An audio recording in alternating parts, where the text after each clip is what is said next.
Welcome, Thriving Talks and Anthony. Today we're going to have an insightful conversation. For those that are new to the channel, we make mental conversations and content that's going to be beneficial to your personal development in addition to your well-being, right? But if you're tuning in today, we're going to be talking about overcoming self-sabotage and how to break free from limiting behaviors. This video aims to help viewers recognize self-sabotage behaviors that hold them back from their potential. And I want you guys to understand and explore the psychological reasons behind these actions and offer practical strategies to break free from self-sabotage to help you move towards achieving your personal and your professional goals, right? However, in our first segment, we're going to be talking about understanding self-sabotage. So let's gain some more insight. So when it comes to our definition, self-sabotage refers to the actions or patterns of behavior that hinder your progress towards goals, often unconsciously. So sometimes these thoughts you may not be aware of, but they're there and they're impacting your growth. Next key point is going to be common self-sabotaging behaviors such as procrastination, negative self-talk, perfectionism, avoiding responsibility, self-doubt, and even fear of failure. So these are just some things that hinder your progression just based off those self-sabotaging behaviors. When it comes to some research insights, according to the study published by Psychological Science of 2022, people engaged in self-sabotaging behaviors tend to have low self-esteem and struggle with feelings of inadequacy, which fuels negative actions and prevent them from reaching their goals, right? So when these negative thoughts come, it pulls you down to a lower vibration, aka that low self-esteem, and it impacts you to not really do what you have to do, and those patterns kind of just spiral out. However, as we're having a conversation about it today, this is going to give you the awareness so we're able to get out of that spiral, right? So let's dive into our next segment in regards to identifying your self-sabotaging behaviors, so we're able to, like I said, have that awareness and move forward in a proactive way, right? So before you can overcome self-sabotage, it's crucial to identify these specific behaviors that are holding you back. So let's take a moment to really reflect on these patterns. If possible, and you're recognizing and you feel as if that you're having some insights, take the notes, document that, and seek professional support if possible. Key points I want to talk about is going to be self-reflection exercises. So I want you guys to ask yourself these questions. Starting with, what tasks or goals do I repeatedly avoid? Next question. When do I start doubting myself and what triggers it? Next question. How do I react to mistakes? Do I get discouraged or give up easily? So these are some questions to really dive into, like I said, the self-sabotaging behaviors by asking yourself those proactive questions and really just getting some insight, personal insight.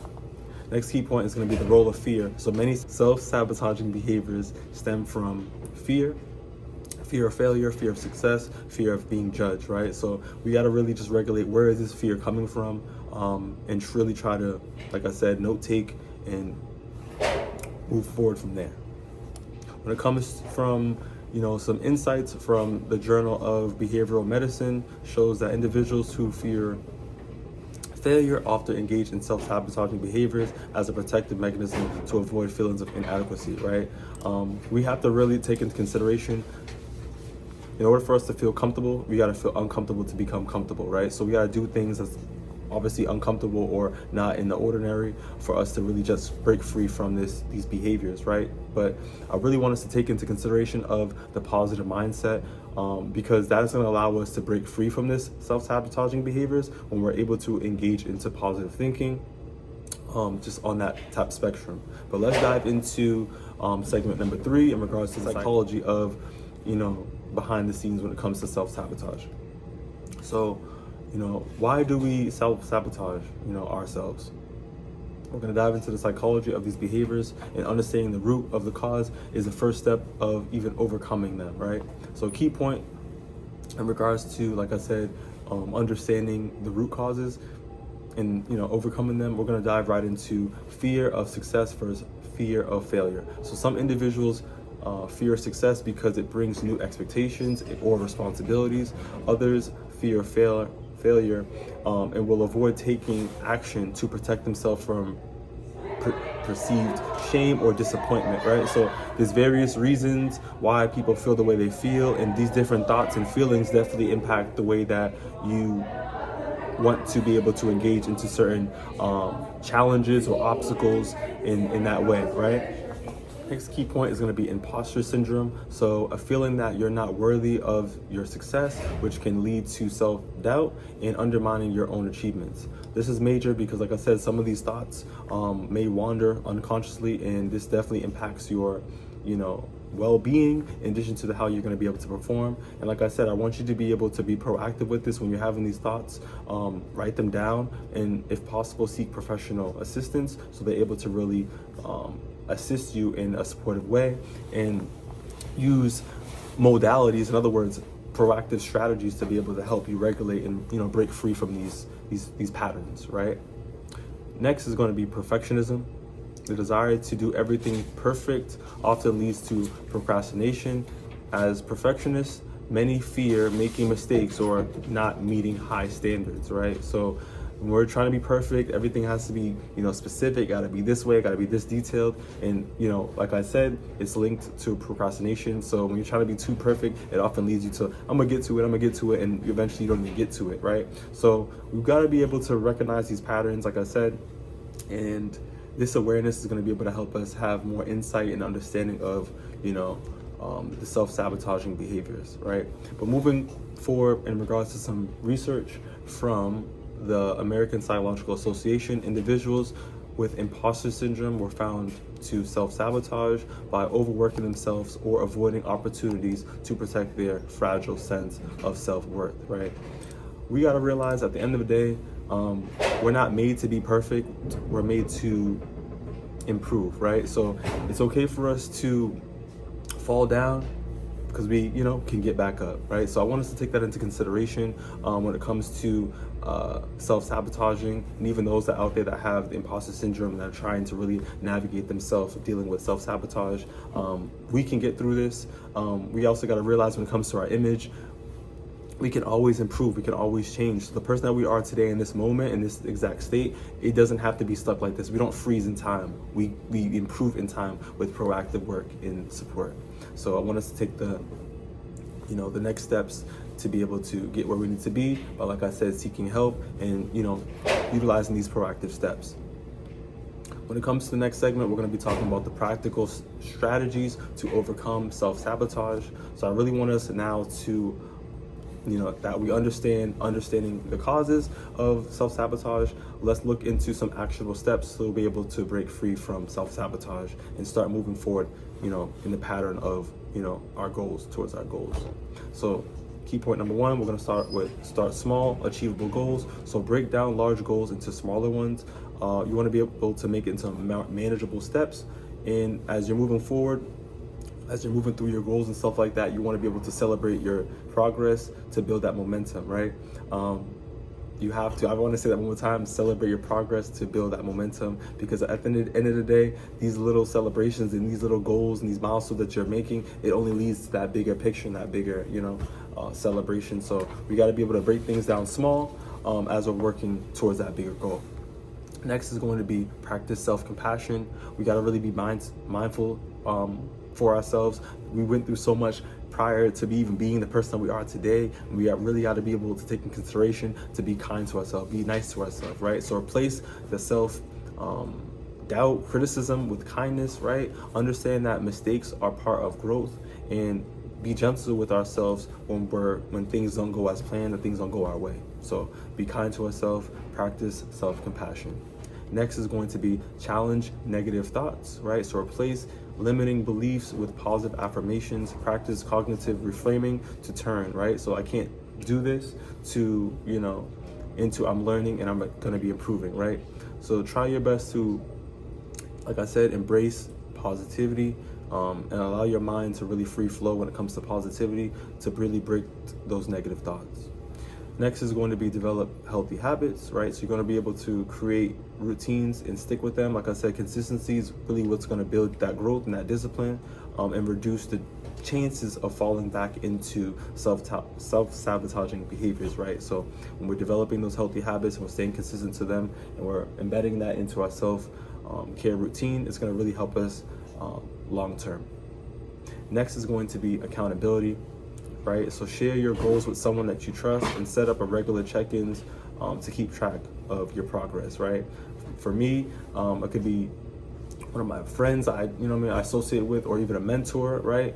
Or even a sibling, right? Someone that's going to be able to, that's around you, that's in your, intimate circle, that's going to be able to really, put that mirror up and really just show you, really what's going on, and keeping you accountable of your progress, right? And on a humble note, you want to find someone that is going to be supportive, someone that's not going to really just be chiming at you and just, doing the most. Someone that's going to keep it real, right? Like I said, we're here to be accountable, but like I said, someone's going to be supporting you throughout the process. So keep that in mind when you're, selecting that person for you. However, when it comes to some research insights, I want to be able to drop from the Journal of Applied Psychology, found that individuals who engage in regular goal setting and self-compassion practices were more likely to overcome self-sabotage and maintaining long-term success, right? So when we're engaging into, like I said, embedding this into our self-care regimen, we're being consistent with it, we're being kind to ourselves, we're doing the best that we can to really break this. It's gonna work, it's gonna happen, and it's gonna help us maintain that long-term success with our consistency. Next segment, we're going to be talking about overcoming the fear of failure and success, right? So fear of failure and success can often lead us to self-sabotage, right? So like we're just in this spiral of this thinking, and some of these patterns can really fluctuate our progress, right? But when it comes to reframing our thinking and embracing both failure and success is a part of a journey. We got to be able to take that in consideration. That's just what it is, right? In order for you to be successful, you're gonna fall down many times. You're gonna be going through that failure, and it's just a part of the journey. Like I said, we have to embrace it. However, when it comes to some key points, I want us to take in consideration. Number one is reframe failure. So understand that failure isn't the end. It's a lesson, right? Each setback is an opportunity for growth. Like I said, when it came to, what was the name? The guy who, I think Thomas Edison, that one that was, light bulbs type thing. Got to be in consideration. Like he didn't just make it in one day and just in pop like that. There's many errors, many things that, impacted us to have the light bulb, in regards to understanding that failure is a part of the process. But moving forward, is going to be embrace success, right? So recognizing that you deserve success. We all deserve success, but we got to embrace success and learn that to handle the responsibilities and recognition that comes with it, right? There's responsibilities, there's a lot of things that come with it, but we got to be able to at least be able to take in consideration that we deserve it, right? With hard work, dedication, and that perseverance, we can get it. Next is going to be visualize your success. So dream, embrace dreaming, create a mental image of achieving your goals and imagine how it feels. This can help you reduce the fear and increase motivation. And I also want to take consideration of like when we're doing these visualizations, we're really dreaming, we're really imagining like what we see ourselves, what outcomes that we're trying to see, and we're being consistent with it. We're going to naturally believe that, and we're going to start moving accordingly with it. But like I said, we have to take in consideration of being consistent as we're creating this mental image of ourselves. When it comes to research insights from a 2022 study by the Harvard Business Review, found that individuals who reframe their fear of failure were more likely to take risks and achieve success in their professional lives. So anything that we put our mind to is achievable. We can do it. The patterns, we can break them. And with consistent self-care, with consistent compassion, not self-love, we can reframe and we can really get where we want to be, right? However, when it comes to breaking free from self-sabotage, this is something that we all can do, and breaking free from self-sabotage isn't easy, but with awareness and practical strategies, as we discussed today, you can take control of your life, you can take control of your actions, and move forward to your dreams. But I want us to remember, progress is a journey, and every step counts, and to make sure you do what? Celebrate as we're moving forward.